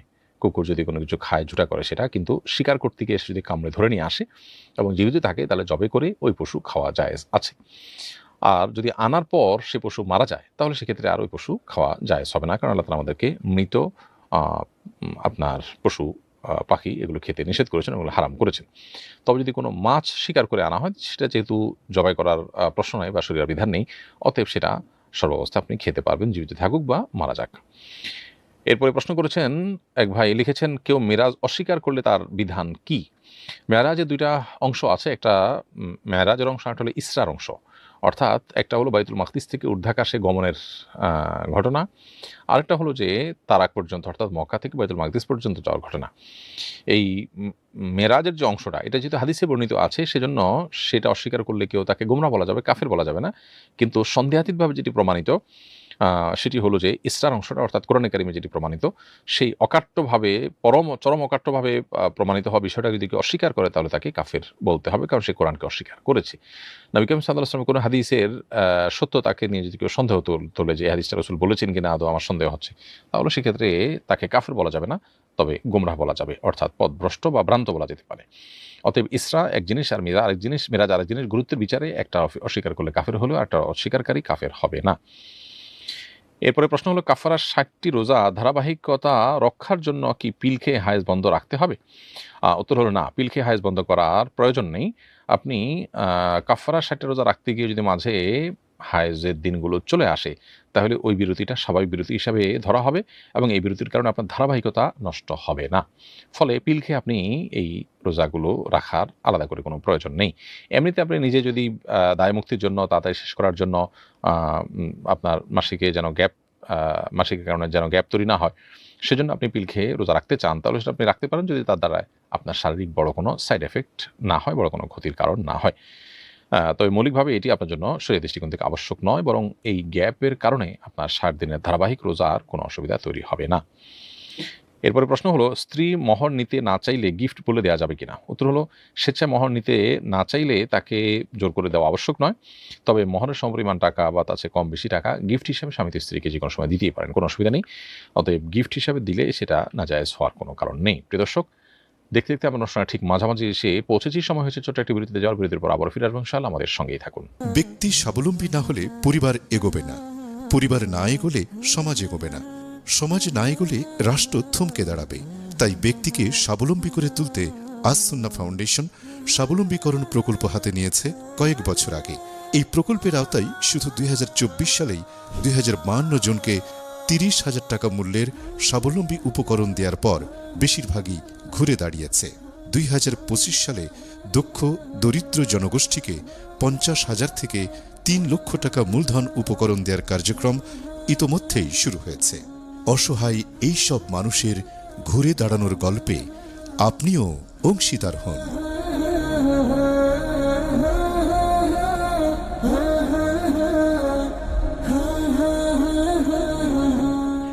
প্রিয় দর্শক, বিরতির পর আবার আপনাদেরকে স্বাগতম জানাচ্ছি সেরাই সমাধান অনুষ্ঠানে। আপনারা দেখছেন আসন্না ফাউন্ডেশন আয়োজিত সাপ্তাহিক প্রশ্ন উত্তরমূলক অনুষ্ঠান সেরাই সমাধানের 291তম পর্ব। বিরতির আগে আমরা অনেকগুলো প্রশ্ন উত্তর দিয়েছি আলহামদুলিল্লাহ। এই পর্যায়ে যে প্রশ্ন আমি দেখতে পাচ্ছি সেটি হলো 27 রজবের কোনো বিশেষ আমল আছে কিনা, থাকলে জানতে চাই।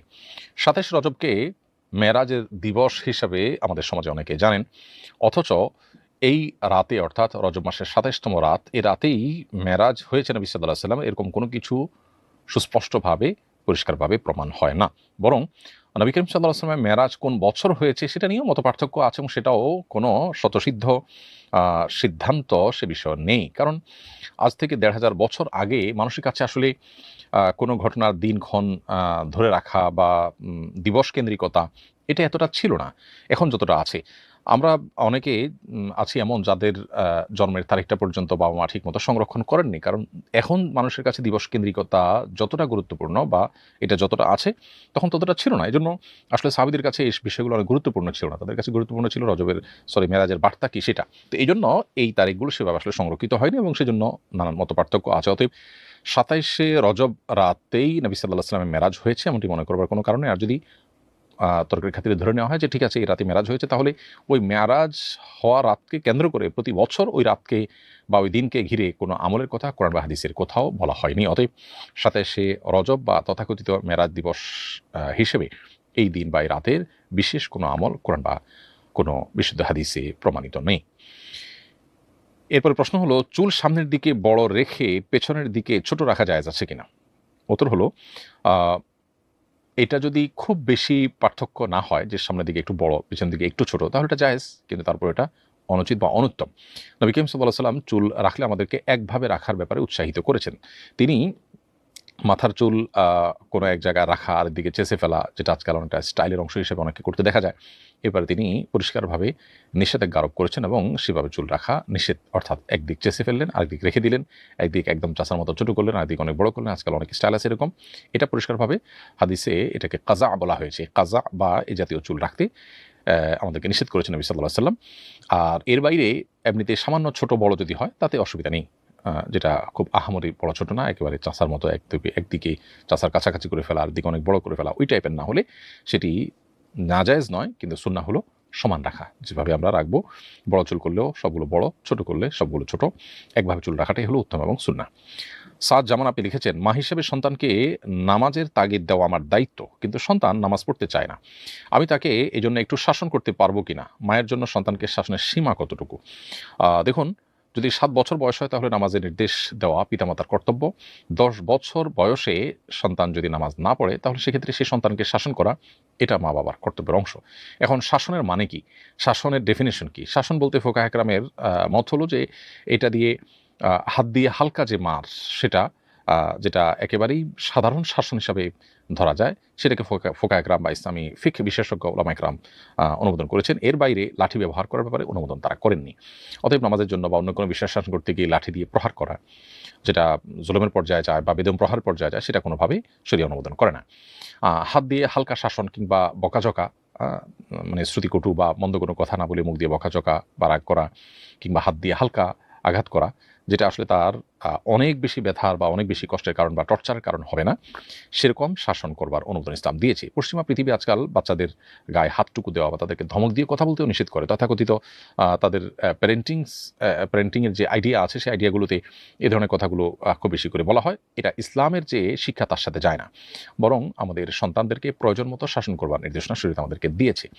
এবং পশ্চিমারা যে ধ্যান ধারণা পোষণ করে, সেই ধ্যান ধারণার আলোকে তারা তাদের সন্তানদেরকে অনেক ক্ষেত্রেই মনের মতো মানুষ হিসেবে গড়ে তোলার জন্য একজন বাবা মা যা চান সেভাবে গড়ে তুলতে তারা সক্ষম হন না। হ্যাঁ, তাদের সন্তানদের পার্থিব অগ্রগতি উন্নতি অনেক, কিন্তু তাদের স্পিরিচুয়াল অগ্রগতি উন্নতি যদি বলেন, মানসিক শান্তির কথা যদি বলেন, তাদের সন্তানরা মানসিক শান্তিতেও কিন্তু সেভাবে নেই। অথচ তাদেরকে কেউ বকে না, ঝোঁকে না, গায়ে হাত তোলা তো দূরের কথা, তারা তো অনেক বেশি সুখে থাকার কথা, কিন্তু সেরকমটি নেই বাস্তবে। তো এটির একটি অন্যতম কারণ হলো যে আল্লাহ তাআলা যে সুন্নাহ আমাদেরকে দিয়েছেন, যে নিয়ম আমাদেরকে দিয়েছেন, সেই নিয়ম তারা পরিবর্তন করে ফেলেছে নিজেদের মত এবং চিন্তাধারার ভিত্তিতে। এই জন্য একজন মুসলিম হিসাবে শরীয়ত আমাদেরকে সন্তানদেরকে শাসন করার যে অনুমোদন করেছে, সেই অনুমোদনটাকে আমরা খারাপভাবে নিতে পারি না। তবে শাসন এক জিনিস আর টর্চার আর এক জিনিস। শাসনের যে সীমারেখা বলেছে, সেই সীমারেখার মধ্যে সন্তানদের শাসন করার ব্যাপারে ইসলাম আমাদেরকে নির্দেশনা দিয়েছে। সেটি আপনি আপনার সন্তানের ক্ষেত্রে প্রয়োগ করতে পারেন। তবে এক্ষেত্রে সীমা ছাড়িয়ে গেলে সেক্ষেত্রে আপনি ভালোর জন্য খারাপ করছেন, এমনটিও কিন্তু হতে পারে। আমি এবছর দাওরা হাদিস সম্পন্ন করছি ইনশাআল্লাহ। উম্মার জন্য নিবেদিত একজন দায়ী হতে চাই। আপনার পরামর্শ দিক নির্দেশনা কামনা করছি। প্রিয় তরুণ আলেম, আপনাকে বলছি, দাওরা হাদিস বা কামেল পাশ করার পর নিজেকে আলেম মনে করবেন না। শুরুতে আপনার প্রতি এই আমার আহ্বান থাকলো। সেই সাথে দাওরা হাদিস এবং কামেল পাশ যারা করেছেন, তাদের উচিত যে কোনো একটা সেক্টরে তাখাসুস করা, স্পেশালিস্ট হওয়ার চেষ্টা করা। সাইয়্যিদ আবুল হাসান আলী নদভী রাহমাতুল্লাহ এই বিষয়টিকে খুব গুরুত্ব আরোপ করেছেন যে আমাদের মাদ্রাসা পড়ুয়া ছেলেদের মুতাখাসসিস হয়ে ওঠার, স্পেশালিস্ট হয়ে ওঠার চেষ্টা করা উচিত। যে সমস্ত সাবজেক্টগুলো তিনি পড়েছেন এত বছর ধরে, তার মধ্যে যে কোনো একটাকে চুজ করে সেটাতে তিনি এগিয়ে যাওয়া উচিত এবং ওই জায়গায় তার দক্ষতা, তার যে আপনার সক্ষমতা, সেটা সর্বোচ্চ লেভেলে গিয়ে তিনি উম্মাহকে সার্ভ করলে উম্মাহ অনেক বেশি উপকৃত হবে। আজকাল মাদ্রাসার এই গতানুগতিক যে ক্লাসগুলো, এগুলো শেষ করে আমরা দাওয়াতি কাজে চলে যাই, কোনো একটা সাইডে এক্সপার্ট হয়ে ওঠা বা স্পেশালিস্ট হয়ে ওঠা, সেই কাজটি আমাদের আর হয় না। এজন্য আপনি কোরআন নিয়ে, হাদিস নিয়ে, ফিকহ নিয়ে, ইসলামের ইতিহাস নিয়ে বা অন্য যে কোনো সাবজেক্ট নিয়ে ব্যাপক পড়াশোনা করবেন। গতানুগতিক কোনো কোর্স করা নয়, বরং সারা জীবন ওই একটা লাইনে আপনি থেকে দিনকে বা উম্মাহকে সার্ভ করার চেষ্টা করবেন। এর মাধ্যমে ইনশাআল্লাহ আপনার দাওয়াতি কাজ অনেক বেশি বেগবান হবে ইনশাআল্লাহ তাআলা। আমরা সুন্নাহ ফাউন্ডেশন থেকে অবশ্য দাওরা হাদিস এবং কামেল পড়ুয়া মাদ্রাসার তরুণ এবং নবীন মেধাবী যে সমস্ত আলেমরা স্বপ্নবান আছেন, স্বপ্নবাজ আছেন, তাদের জন্য আসুন্নাহ দাওয়া ইনস্টিটিউট নামে একটা প্রতিষ্ঠান করেছি গত 2 বছর ধরে। আলহামদুলিল্লাহ, এই প্রতিষ্ঠান থেকে আমাদের বেশ কিছু ছেলে ইতিমধ্যে যথেষ্ট যোগ্য হয়ে বের হয়েছে আলহামদুলিল্লাহ। এই প্রতিষ্ঠানে আমরা এখন থেকে 3 বছর মেয়াদী বেশ অনেকগুলো কোর্স অফার করছি। তার মধ্যে একটা হলো ইসলামের অর্থনীতি নিয়ে, আরেকটি হলো ইসলামের ফিকহ এবং ফতোয়া নিয়ে, আরেকটা হলো কোরআনিক সায়েন্স এবং তাফসীর নিয়ে, আরেকটা হলো ইসলামের ইতিহাস নিয়ে, আরেকটা হলো দাওয়া নিয়ে। এই 5টি কোর্স আমরা শুরু করছি। এর পাশাপাশি তাজউইদ এবং কেরাত নিয়ে একটা কোর্স আমরা চালু করব, যেটা 1 বছর মেয়াদী। এই 5টি কোর্সে যারা অংশগ্রহণ করবেন তারা ইতিমধ্যে সার্কুলার চলে গিয়েছে, অথবা 2-1 দিনের মধ্যে সার্কুলার হয়তো চলে যাবে ইনশাআল্লাহ। এখানে যারা আবেদন করবেন তারা যদি লিখিত এবং মৌখিক পরীক্ষা উত্তীর্ণ হন, তাদেরকে আমরা ইনশাআল্লাহ 1 বছর রাখবো যৌথ বছরে। অর্থাৎ আপনি ইসলামী অর্থনীতি নিয়ে পড়েন, কিংবা ফিকহ ফতোয়া নিয়ে পড়েন, কিংবা তাফসীর নিয়ে পড়েন, বা দাওয়া নিয়ে পড়েন, যেটা নিয়ে পড়েন, একটা বছর আপনাকে কমন একটি সিলেবাস কমপ্লিট করতে হবে, যেখানে একেবারে বেসিক যে বিষয়গুলো একজন তরুণ আলেমকে জানতে হয়, যেগুলো তার জানা অনেক সময় হয়ে ওঠেনি, যেমন আইসিটি, ইংলিশ, গণিত, বেসিক সায়েন্স, তারপর সোশ্যালজি, সাইকোলজি, একজন আলেমের যেগুলো দরকার, এরকম সাবজেক্টগুলো এবং দাওয়া রিলেটেড বেশ কিছু আরও বিষয়, সেগুলো 1 বছর যাবত আমরা তাদেরকে দেবো ইনশাআল্লাহ। এক্সট্রা কারিকুলার অ্যাক্টিভিটিস আছে, সেগুলো করাই নেব, তাদেরকে ডিবেট করানো ইত্যাদি আমরা 1 বছরের মধ্যে করাবো। এরপর তাদেরকে আমরা ওই বিশেষায়িত কোর্সে পরিপূর্ণ মনোযোগী করবো ইনশাআল্লাহ, এবং 2 বছর তারা সেখানে নিবিড়ভাবে আমাদের দক্ষ ওলামা ইকরামের অধীনে, দক্ষ এবং যোগ্য ব্যক্তিদের অধীনে থেকে তারা ইনশাআল্লাহ বিসমিল্লাহ এক্সপার্ট হয়ে উঠবে। এরকম কোর্স যদি আপনি অন্য কোথাও পান, সেখানেও আপনি ইনভলভ হয়ে যেতে পারেন। আর আমাদের এখানেও আপনি নিজেকে উপযুক্ত মনে করলে সার্কুলার দেখে এখানেও আপনি আবেদন করতে পারেন। মেয়ে কি চাচার সাথে উমরা যেতে পারবে? উত্তর হলো, আপন চাচার সাথে যেতে কোনো অসুবিধা নেই, কারণ আপন চাচা কিন্তু মাহরাম, সো তার সাথে আপনি উমরায় যেতে কোনো অসুবিধা নেই। বিয়ের সময় মেয়ের বয়স 18-র কম থাকায় কাবিননামা হয়নি, পরবর্তীতে বরিবরা না হয় 8 বছর ধরে আলাদা আছে, এমত অবস্থায় কি মেয়ে অন্য জায়গায় বিয়ে করতে পারবে? আগদু যদি হয়ে থাকে তাহলে সেক্ষেত্রে কাবিননামা না হলে শরিয়া দৃষ্টিকোণ থেকে বিয়ে সম্পন্ন হয়ে যায়। এমত অবস্থায় 8 বছর বা আরও বেশি সময় যদি দুজন পৃথকও থাকেন, তাতেও তাদের মধ্যে বিচ্ছেদ হয়ে যায় না, বিচ্ছেদ হওয়ার জন্য তালাক হতে হয়। এজন্য তালাক কিংবা খোলা বা বিচ্ছেদের উদ্যোগ নিয়ে তারপর অন্যত্র বিয়ে হতে পারে। বিচ্ছেদ না হওয়া পর্যন্ত সম্পর্ক কিন্তু বজায় থাকে, আর সম্পর্ক বজায় থাকা অবস্থায় জায়গায় বিয়ে হতে পারে না। কাবিননামা হয়নি, এটার অজুহাতে বিয়ে হয়নি এমনটি মনে করার কোনো কারণ কিন্তু নেই। অতএব তালাক হলে, তারপরে ইদ্যত হলে, তারপর অন্যত্র বিয়ে হতে পারে। এরপর মাহফুজ মির্জা আপনি লিখেছেন, আমি একটি রাজনৈতিক দলকে সমর্থন করি, সেই দলের কোনো নেতা যদি ইসলাম বিরোধী বক্তব্য দেন এবং সন্ত্রাস দুর্নীতিতে জড়িয়ে পড়েন, আমিও কি তাদের পাপের ভাগী হব? কোনো নেতা যাকে আপনি ভোট দিয়েছেন তিনি ব্যক্তিগতভাবে কোনো অন্যায় কথা কাজ করলে বা কোনো ভুলভাল কথা বললে তার দায় তার উপরেই বর্তাবে। আপনি সে দলের সমর্থক হিসেবে আপনার উপরে বর্তাবে না। তবে তার অবস্থানটা যদি হয় মৌলিকভাবে তিনি ইসলামের স্বার্থ বা কল্যাণ দেখবেন না, বা ইসলামের স্বার্থ বা কল্যাণের কথা যেটুকু বলেন সেটুকু শুধু ভোটের রাজনীতির জন্য বলেন, এরকম যদি আপনার কাছে মনে হয়, অথবা আপনার ভোট পেয়ে তিনি চাঁদাবাজি, দুর্নীতি বা ছিনতাই, সন্ত্রাস, মানুষ হত্যা বা অন্য খারাপ কাজে তিনি জড়িয়ে যাবেন এরকম মনে হয়, তাহলে সেক্ষেত্রে তাকে ভোট দিলে তিনি এরপরে যত অন্যায় কাজ করবেন তার দায় আপনার উপরে বর্তাবে। তাহলে নেতার যে কাজটা একান্ত ব্যক্তিগত ত্রুটি, কোনো নেতা তার ক্যারেক্টার এরকম হবে এটা ধারণা ছিল না, বাট তিনি ব্যক্তিগতভাবে কোনো অপরাধে জড়িয়েছেন, তো এটাতে আপনার উপর আসবে না। কিন্তু নেতা হিসাবে তিনি তার অবস্থানগত আদর্শিক কারণ এবং তার ক্যারেক্টারগত যে আপনার প্রোফাইল আছে সেটা দেখে তার খারাপ কাজগুলো যদি আপনার কাছে পরিষ্কার থাকে, তার ভুল পদক্ষেপগুলো পরিষ্কার থাকে, এরপরও যদি আপনি তাকে ভোট দেন তাহলে অবশ্যই এর দায় আপনার উপরে আসবে। কারণ আপনি সেক্ষেত্রে তার ওই অন্যায়ের সহযোগিতা করেছেন, সহযোগীর ভূমিকা হয়েছেন সামান্য পরিমাণ হলেও। পায়ের ক্ষত থেকে পুঁজ বের হয়, তবে তা গড়িয়ে পড়ে না, কিন্তু প্যান্টে লেগে যায়, এতে কি প্যান্ট নাপাক হয়ে যাবে? পায়ের ক্ষত থেকে পুঁজ বের হয়ে যদি সামান্য পড়ে বা সামান্য লাগে, সেটা 1 ফোঁটা 2 ফোঁটা হয়, তাহলে সেক্ষেত্রে ওইটা নিয়ে নামাজ পড়া যাবে। অবশ্য পরিমাণ যদি একটু বেশি হয় তাহলে সেক্ষেত্রে প্যান্টে হোক, কাপড়ে হোক, শরীরে হোক, যেই জায়গায় লেগেছে ওই জায়গার ওই অংশটা ধুয়ে ফেলে নামাজ পড়া যাবে। শ্বশুর বা অন্য কোনো দূরাত্মীয় আমাকে কোনো ব্যক্তিগত আমলের ওসিয়ত করে গেলে তা পূরণ করা কি জরুরি? ব্যক্তিগত কোনো আমলের জন্য ওসিয়ত যদি কোনো ব্যক্তি করে যায় তাহলে ওটা মানাটা আবশ্যক নয়। যদি আর্থিক কোনো ইস্যুতে বলেন তাহলে ওনার নিজের সম্পদের ব্যাপারে যদি ওসিয়ত করে যান তাহলে সেটা মানাটা আবশ্যক হয়, তাও 1/3 পর্যন্ত। এর বাইরে কোনো আমল করার জন্য ওসিয়ত করেছেন, সেটা যদি ভালো হয় তো আপনি সেটা মেনটেন করার চেষ্টা করবেন। তবে শরীয়ত সম্মত যদি ওসিয়ত কোনো না হয় তাহলে বরং সেটা আপনি মেনটেন না করাটাই হলো আপনার কর্তব্য। আর যদি শরীয়ত সম্মতও হয় তারপরে সেটা আপনার জন্য আবশ্যক হয় না, ফরজ বা ওয়াজিব হয়ে যায় না। এমডি আহমেদ আপনি লিখেছেন, কবর জিয়ারত করার পর কোন দিকে ফিরে দোয়া করা উচিত? আমরা সাধারণত দেখি কবরের দিকে মুখ করেই দোয়া করা হয়, বিষয়টা স্পষ্ট হতে চাইছি। কবরের সামনে রেখে দোয়া করলেও সেটা নাজায়েজ হবে না, কারণ এখানে কবরের কাছে দোয়া করার উদ্দেশ্য না। আর যদি কেউ কোনো কবরে যেয়ে কবরের দিকে চেয়ে হাত তুলে দোয়া করে এবং মনে করে যে কবরবাসীর কাছে তিনি চাচ্ছেন, তাহলে তো এটা জঘন্য গুনাহ হবে এবং শিরক হবে। কিন্তু যদি সেটা না হয় বরং তিনি জাস্ট দিক হিসাবে একদিক ফিরছেন, তো আল্লাহর কাছেই করছেন, তাহলে এটা মৌলিকভাবে নাজায়েজ না। তবে উত্তম হয় কবরকে পেছনে রেখে বা সাইডে রেখে কেবলামুখী হয়ে দোয়া করতে পারলে সেটা। মা মারা গেছেন, জাকাত আদায়ের জন্য টাকা রেখে গেছেন, নানি বলছেন রমজানে দিলে ভালো, কখন দেব? জাকাতের টাকা যদি হয় তাহলে জাকাতের টাকা যখন জাকাত বর্তায় বা জাকাত বর্ষ যখন শেষ হয় তখনই জাকাত দিয়ে দেওয়া উচিত এবং ভালো। রমজানের জন্য মৌলিকভাবে অপেক্ষা করা উচিত না, যখন জাকাত ফরজ হয়েছে তখন দিয়ে দেওয়া উচিত। কোনো কারণে যদি রমজানে পর্যন্ত রাখেন তাহলে রমজানে দিয়ে দেন, তাতেও জাকাত আদায় হয়ে যাবে। এরপরে প্রশ্ন হলো, স্বামীর দিনে কখনো নিট থাকে না, তবু কি নফল রোজার জন্য সবসময় তাকে বলতেই হবে? প্রিয় বোন, এই প্রশ্নের উত্তর হলো যে স্বামীর যদি মৌন সম্মতি থাকে তাহলে সেক্ষেত্রে তার কাছ থেকে অনুমতি নেওয়ার প্রয়োজন নেই। আপনি জানেন যে আপনার স্বামী রোজা রাখলে তিনি কোনো অসম্মতি জানাবেন না বা তার অসম্মতি জানানোর কোনো কারণ নেই। সেরকম হলে আপনি তার মৌখিকভাবে আলাদা অনুমতি না নিলেও চলবে। আর যদি মনে হয় যে না তার আপত্তিও থাকতে পারে, তাহলে সেক্ষেত্রে তাকে আপনি জিজ্ঞেস করে নিতে হবে। সাধারণত তার প্রয়োজন হয় না, বা সাধারণত তিনি রোজা রাখলে তার এটা নিয়ে কোনো আপত্তি থাকে না, এই হিসাবে মনসম্মতি ধরে আপনি রোজা রাখতে পারেন। নামাজ শুরু করে 2 আয়াত পড়ার পর পরবর্তী আয়াত মনে করতে না পারলে অন্য সূরা যাওয়া যাবে কিনা? যাওয়া যাবে, কোনো অসুবিধা নেই।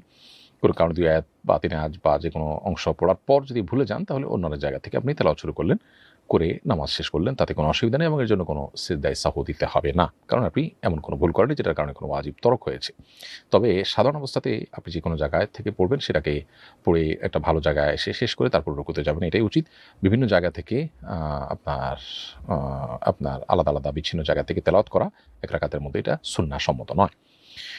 আমি একজন ডিজাইনার, এক বিদেশি ক্লায়েন্ট আমার থেকে বিভিন্ন ডিজাইন 200 করে কিনে থাকে, তবে সে আমার থেকে নিয়ে নিজের বানানো বলে দাবি করে 400 বলে বিক্রি করে, এরপর আমার টাকা দেয়। প্রশ্ন হলো, আমি কি তার কাছে বা বিক্রি করতে পারবো? উত্তর হলো হ্যাঁ, আপনি বিক্রি করতে পারেন, কিন্তু সে যে মিথ্যা বলছে এবং তার বলে বিক্রি করছেন, সেটা তার তৈরি করা বলছেন, নিজস্ব তৈরি করা বলছেন, তিনি এটা মিথ্যা বলছেন, এটা তার দায় তার, এটার দায় আপনার না। একটা বিষয় এখানে আসে অবশ্য, সেটা হলো যে আপনি জানেন যে তিনি এটা নিয়ে মানুষকে প্রতারিত করবেন, সেটার দায় আপনার উপর আসবে কিনা? উত্তর হলো যে এটা প্রত্যক্ষভাবে আপনার উপর দায় আসবে না, বা প্রত্যক্ষ আপনি এটা সহযোগী না, বিধায় আপনার এই টাকা হালাল হবে এবং আপনি বিক্রি করতে পারবেন। হ্যাঁ, যদি সুযোগ থাকে তাহলে তিনি যেন প্রতারণা না করেন, তার জন্য আপনি তাকে দাওয়াত দিয়ে দিবেন, আহ্বান অনুরোধ করে রাখবেন। এরপরে তিনি অন্যায় করলে তার দায় সম্পূর্ণ তার উপরে বর্তাবে, আপনি বিক্রি করতে পারবেন। এরপরে প্রশ্ন হলো, আমি একবার আমার এক বন্ধুকে বলেছিলাম আমার মনে হয় আমি খারেজি হয়ে গেছি। এটা বলার কারণে কি আমার ঈমান নষ্ট হয়ে গিয়েছে? করণীয় কি? না, কেউ খারেজি হয়ে গেছি বা আল্লাহ না করুক কেউ যদি বলে যে আমার মনে হয় আমি অমুসলিম হয়ে গেছি, এরকম যদি বলেও তারপরও সে অমুসলিম হয়ে যায় না, ঈমান নষ্ট হয়ে যায় না। তবে আ অহেতুক বা এই জাতীয় স্পর্শকাতর মন্তব্য কারো নিজের করা উচিত না। তবে হ্যাঁ, তার কোনো সংশোধনের প্রয়োজন হলে, যার কাছে তার সংশোধন হতে পারে এমন কোনো ব্যক্তির কাছে নিজের অবস্থা তুলে ধরে তার কাছ থেকে পরামর্শ বা গাইডলাইন নেওয়া যেতে পারে। বিদেশে আমি একটি গাড়ি কিনবো, কিন্তু তারা ইন্স্যুরেন্স না করলে গাড়ির লাইসেন্স দেয় না। এমত অবস্থায় কি আমরা ইন্স্যুরেন্স খুলতে পারবো? উত্তর হলো, আইনি বাধ্যবাধকতা যদি থাকে তাহলে আপনি এটা করতে পারেন, এবং এটা আপনার জন্য নাজায়েজ হবে না, কারণ সেটি আপনি নিরুপায় হয়েই করেছেন অনেকটা। এরপরে প্রশ্ন হলো, সোমবার রোজার নিয়ত সকালবেলা করলে হবে? ভোর ৫টায় এক গ্লাস পানি খেয়েছিলাম, সাহারি টাইম ছিল। উত্তর হলো যে শোবে সাদিক হওয়ার আগেই আপনি যা খাওয়ার খেয়েছেন, শোবে সাদিক হয়ে যাওয়ার পর, ফজর ওয়াক্ত হয়ে যাওয়ার পর আর কিছু খাননি, এমন যদি হয় তাহলে আপনার রোজা হয়ে যাবে। এমনকি নিয়ত যদি আপনি সকালেও করেন তারপরেও রোজা হয়ে যাবে। নফল রোজার নিয়ত দিনের দুপুর হওয়ার আগ পর্যন্ত করা যায়। নবী করিম সাল্লাল্লাহু আলাইহি সাল্লামের থেকে এরকম একটি ঘটনা পাওয়া যায়, তিনি দিনের কিছু অংশ, সকালের অংশ পার হওয়ার পর তিনি রোজার নিয়ত করেছেন। অর্থাৎ তিনি কিছু না খেয়েছিলেন এই পর্যন্ত, এরপর তখন থেকে রোজার নিয়ত করেছেন, ওই দিনটা রোজা হিসাবে কাউন্ট হয়েছে। এই জন্য নফল রোজার নিয়ত আপনার দিনের বেলাও করা যায়, অর্থাৎ দিনের প্রথম অর্ধের মধ্যে করলেও রোজার নিয়ত বিশুদ্ধ হবে এবং রোজাটা হয়ে যাবে। প্রথম অর্ধ পার হয়ে গেছে, দুপুর পার হয়ে গেছে, তারপরে আপনি নিয়ত করেছেন, তাহলে সেটা রোজা হিসাবে গণ্য হবে না। অর্থাৎ এই পর্যন্ত কিছু খান নাই, যেহেতু খাই নাই তাহলে বাকি সময় রোজার নিয়ত করলাম, এরকম করলে দুপুর পরে আর হবে না। ব্যবসায় প্রত্যেক পরবর্তী বছর কি শুধু নতুন মুনাফায় জাকাত দিতে হবে, নাকি পূর্বের বছরগুলোর মূলধনের উপরও জাকাত আসবে? উত্তর হলো, পূর্বের যে বছরগুলোর মুনাফা হয়েছে সেই টাকাটা যদি আপনার কাছে থাকে তাহলে সেটারও জাকাত দিতে হবে। আপনি যখন জাকাত গণনা করছেন ওই সময় আপনার যত অর্থ আছে, যেগুলো বছর পূর্ণ হয়েছে কিংবা পূর্ণ হওয়া বছরের অধীনে অন্তর্ভুক্ত হয়েছে, সেগুলোর সবগুলোর জাকাত আপনাকে দিতে হবে। শুধুমাত্র মুনাফার উপরে জাকাত আসে না, জাকাত আসে টোটাল যা অ্যাসেট আছে সেগুলোর, যদি সেটা জাকাত যোগ্য হয়। কোনো স্থাবর কোনো সম্পদ যেটা আপনার বসবাসের জন্য বা এমনি কিনে রাখা যায় অ্যাসেট, সেগুলোর মূলধনের মূল্যের উপরে জাকাত আসে না। অতএব যেগুলো জাকাত যোগ্য সম্পদ, যেগুলো জাকাত আসে, সেগুলো সবগুলোর উপরে জাকাত দিতে হবে। এই বছরে শুধু প্রফিট হয়েছে সেটুকুর জাকাত দিলেই হবে না। এরপরে প্রশ্ন হলো, আমি পাঁচ দিন বয়সে কিছুদিন খালার দুধ পান করেছিলাম, এখন খালাতো বোন কি আমার মাহারাম হবে? উত্তর হলো হ্যাঁ। ৫ দিন বয়সে আপনি খালার দুধ পান করেছেন, কিছুদিন না, যদি একবারও পান করে থাকেন তাতেও আপনার খালাতো বোন, যিনি আপনার এই খালার দুধ পান করেছেন, তার সাথে আপনার দুধ বোনের সম্পর্ক হয়ে গেছে এবং সে আপনার মাহারাম, যার ফলে তাকে আপনি বিবাহ করতে পারবেন না। এরপরে প্রশ্ন হলো, আমার বাবা মুক্তিযোদ্ধা ছিলেন, সরকারের পক্ষ থেকে মুক্তিযোদ্ধাদের যে ভাতা দেয়া হয় এটা কি বাবার জন্য গ্রহণ করা জায়েজ হচ্ছে? হ্যাঁ, কোনো সরকার যদি কোনো বিশেষ অবদানের জন্য দেশের কোনো নাগরিককে বিশেষ কোনো সুযোগ সুবিধা দেন, প্রণোদনা, পুরস্কার, স্বীকৃতিস্বরূপ, সেটা ভোগ করা তার জন্য জায়েজ। অতএব আপনার বাবা এজ এ মুক্তিযোদ্ধা যদি মুক্তিযোদ্ধা ভাতা পান, সেটা জায়েজ আছে। তবে হ্যাঁ, তিনি ভুয়া মুক্তিযোদ্ধা হয়ে যদি আল্লাহ না করুন মুক্তিযোদ্ধার সার্টিফিকেট সংগ্রহ করে এই ভাতা নেন, তাহলে সেটা তার জন্য নাজায়েজ হবে, সেটা ভিন্ন বিষয়। মাসুদ আলী আপনি লিখেছেন, সুন্নত নামাজ পড়া কি অত্যাবশ্যক? উত্তর হলো, সুন্নত নামাজ পড়া সুন্নত, ফরজ বা ওয়াজিব না। অতএব সুন্নত হিসাবে যতটা আবশ্যক, সুন্নতের তো ইম্পর্টেন্সই আছে, ততটা ইম্পর্টেন্ট। তবে সুন্নতে মুআক্কাদা যেটা, এটা ওয়াজিবের কাছাকাছি, অর্থাৎ ওয়াজিব যেরকম আবশ্যক, অত্যাবশ্যক, ওইরকম অত্যাবশ্যক না হলেও এটাও অতি গুরুত্বপূর্ণ। এই জন্যই সুন্নতে মুআক্কাদা বলা হয়, গুরুত্বপূর্ণ সুন্নাহ। সেজন্য এটা বিনা ওজরে ছাড়লে সেটা অনুচিত হবে, সেটা কিছুটা ত্রুটি হবে। আর কোনো ওজর বশত কালে ভদ্রে কখনো যদি ছুটে যায়, সেটা ছুটতে পারে। নবী করিম সাল্লাল্লাহু আলাইহি ওয়াসাল্লাম যোহরের ৪ রাকাত সুন্নাত ছুটে যাওয়ার পর তিনি পরে সেটা পড়ে দিয়েছেন, সেইটিও কিন্তু রয়েছে। তার মানে বিষয়টা খুবই গুরুত্বপূর্ণ। পারতপক্ষে নবী সাল্লাল্লাহু আলাইহি ওয়াসাল্লাম এটি ছাড়তেন না। আজকাল দেখা যায় অনেকে জেনাতনের কারণে এই নামাজগুলো ছেড়ে দেন। আবার অনেকে এটাকে ফরজ বা ওয়াজিবের মতো একেবারে গুরুত্বপূর্ণ বানিয়ে ফেলেন। কোনো ওয়াক্তের মূল ফরজ নামাজ আদায় করলে আল্লাহর কাছে তিনি দায়মুক্ত হয়ে যাবেন, কিন্তু সুন্নতের একটা ছোট দায় তার থাকে, সেটা তার একান্ত নিরুপায় না হলে ছাড়া উচিত না। এরপরে শাহ আলম আপনি লিখেছেন আইডি থেকে, মেয়েদের জরায়ু দিয়ে বায়ু বের হলে কি অজু ভাঙে? উত্তর হলো না, জরায়ু থেকে বায়ু যদি বের হয় তাহলে সেক্ষেত্রে অজু ভাঙে না। মাহিন হোসেন মাহিন আপনি লিখেছেন, আমি অবিবাহিত যুবক, কোনো প্রকার হারাম সম্পর্কে জড়িত নেই, কিন্তু আমার বিয়ের প্রস্তাব এলে ভয় পাই, মানে বিয়ে করতে ভয় করে, হাত পা কাঁপে। আমার অন্য কোনো সমস্যা নেই, শুধু এই সমস্যা করণীয় জানতে চাই। প্রথমত এটার জন্য যদি আপনার কোনো রুকিয়া রিলেটেড সমস্যা আপনার থেকে থাকে, তাহলে আপনি কোনো রাকি শরণাপন্ন হয়ে বা অনলাইনে বিভিন্ন আপনার রুকিয়ার গ্রুপগুলো বা রুকিয়া সাপোর্ট যে পেজগুলো আছে সেগুলো থেকে আপনি সহযোগিতা নিয়ে সেলফ রুকিয়া করতে পারেন। আর এর বাইরে কোনো সাইকিয়াট্রিস্ট আপনি দেখাতে পারেন। তবে একটা জিনিস আমাদের মাথায় রাখতে হবে যে বিবাহ ফোবিয়া এটা আজকাল ব্যাপকভাবে ছড়িয়েছে এবং বিশেষ করে আমরা অতি অধিকার সচেতন এবং